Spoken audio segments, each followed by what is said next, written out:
La vie, c'est une question d'honneur. Personne ne restera éternellement sur terre. C'est la vérité. Il faut vous dire la vérité, Monsieur le Président, pour que votre peuple sache ce qui s'est passé. Pourquoi les événements du 28 septembre, Monsieur le Président? On ne meurt qu'une seule fois, on ne meurt pas deux fois. C'est ça le caractère aussi du président Dadis. Tout ce que je suis en train de dire, je ne dis pas que c'est la vérité, mais il y a une logique. Et cette logique-là, Monsieur le Président, excusez-moi,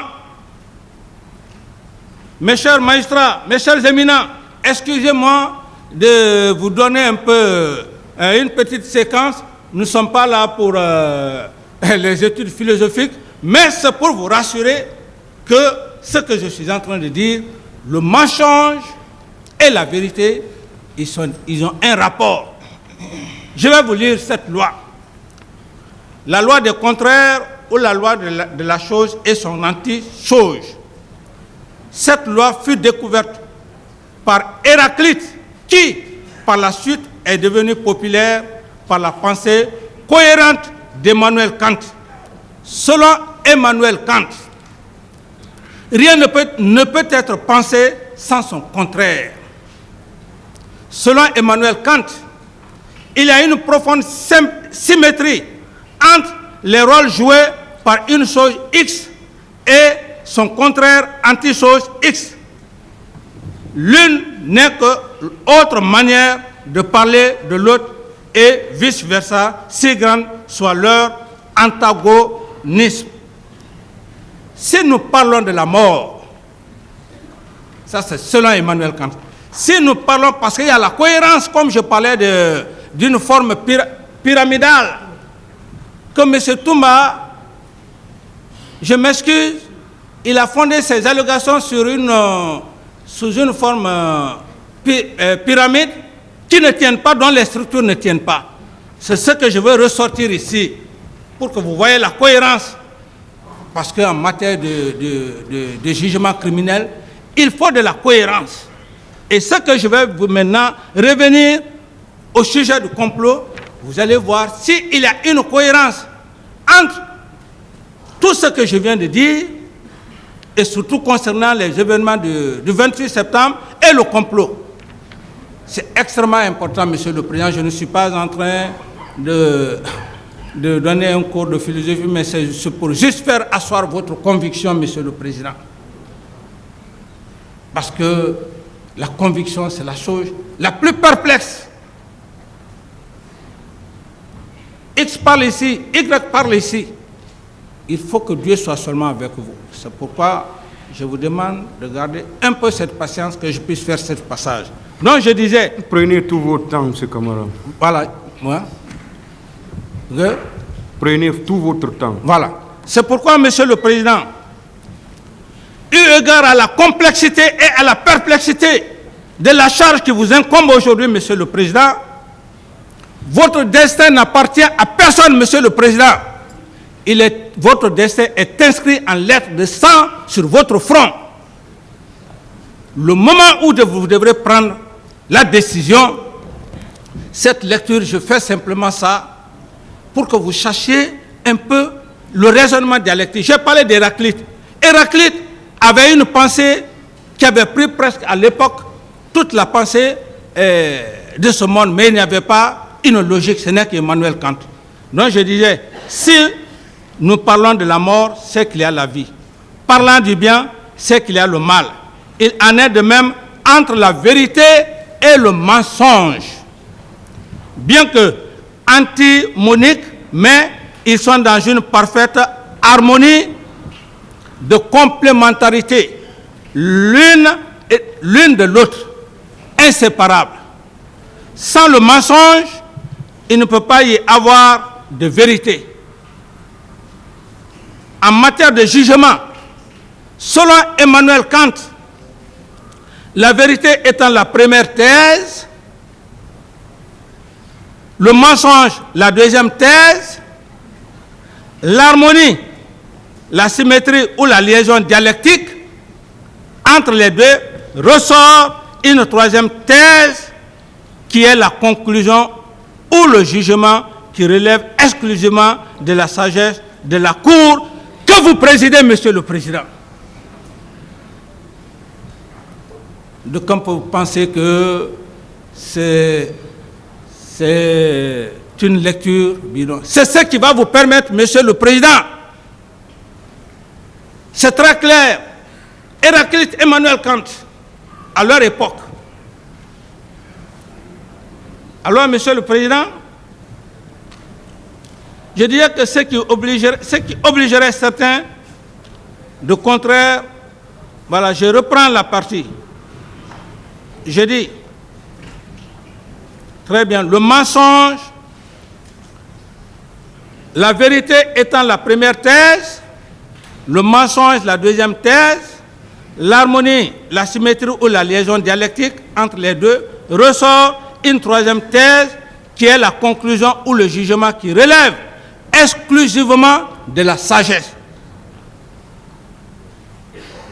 Ça veut dire votre sagesse, Monsieur le Président, bien que votre nom ne soit pas là. Mais Emmanuel Kant l'a fait, ça c'est pour toute l'humanité. Et il dit encore, de la Cour qui consiste à faire connaître la raison qui gouverne, toute cette raison fait ressortir lui aussi son anti-raison qui est le tort, ce qui obligerait certains de reconnaître la souveraineté du peuple en lui demandant pardon. Alors, Monsieur le Président, la pensée d'Emmanuel Kant sur la loi de contraire s'étend sur tout au long de l'histoire des peuples et des nations en partant de la lutte des contraires ou la lutte des classes. Alors, Monsieur le Président, lorsque je vois M. Toumba venir devant cette barre, Monsieur le Président, pour dire que moi je dois venir demander pardon, ma pitié s'intéresse.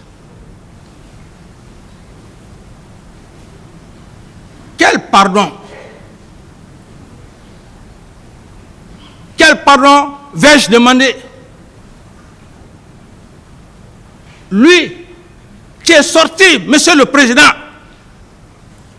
il a parlé, Monsieur le Président, qu'on ne vienne pas troubler la cérémonie sacrée de Carlos. Je veux dire votre cérémonie sacrée, qu'on ne vienne pas troubler votre cérémonie sacrée. C'est lui et c'est quoi qui doivent venir ici devant votre barre, vous demandez pardon à tout le peuple de Guinée, parce que le peuple de Guinée a été endeuillé. Bref, je parlais de la liaison du complot. C'est pourquoi je fais. Et vous allez voir que, Monsieur le Président, il y a une cohérence. Je dis donc que le 28 septembre a été savamment orchestré, préparé de toutes pièces. Monsieur le Président Alpha Condé, Sekouba et leur exécutant Toumba Diakité. Je vais venir sur l'épaule. Comment et pour comment ils ont formé le coup? Ça, c'est les relations, c'est la relation dialectique que je viens de vous dire. Il ne s'agit pas de dire tel a fait un coup. Ce coup, Monsieur le Président, qu'on le veuille oui ou non, ce coup préparé, le président Alpha, quand je vais commencer à faire des détails, il s'est rendu compte que je n'étais pas un homme qu'on pouvait manipuler. Pour preuve, je viens avec le raisonnement dialectique. Quand il s'agissait des questions de choses, comme on appelle, des audits, Monsieur le Président, c'est à ce niveau-là que vous allez être très sensible, Monsieur le Président.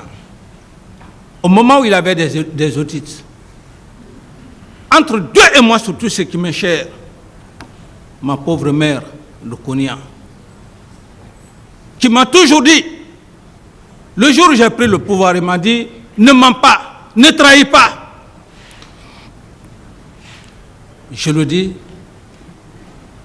sur la main de Dieu en regardant Dieu. Le jour où le président Alpha est venu me voir dans mon bureau, la première chose qu'il m'a dit, le voleur est dans ton filet. J'ai dit, quel voleur? Il dit, Monsieur Cellou Dalein Diallo, qui va rester éternellement sur terre. Les Guinéens ont peur. C'est pourquoi, si les Guinéens n'ont pas le courage de dire la vérité, nous resterons là, ici. D'autres viendront s'enrichir. Et ce que je fais, Monsieur le Président, je ne le fais même pas pour votre auguste cour. Je fais pour nos enfants, nos futurs enfants. Je ne fais pas pour cette génération actuelle. Parce que c'est l'histoire. Il me dit ça. Bon, c'est vrai, il ne m'a pas honnêtement parlé de Sidia. Il n'a parlé que de Dalein. Et j'ai compris que son vrai adversaire, donc, c'était Dalein. J'ai même fait une vidéo, Monsieur le Président. Ce que je dis encore là, je l'ai dit après les événements du 28 septembre. C'est là où, Monsieur le Président, vous allez dire que le président Dadis est cohérent dans ses idées.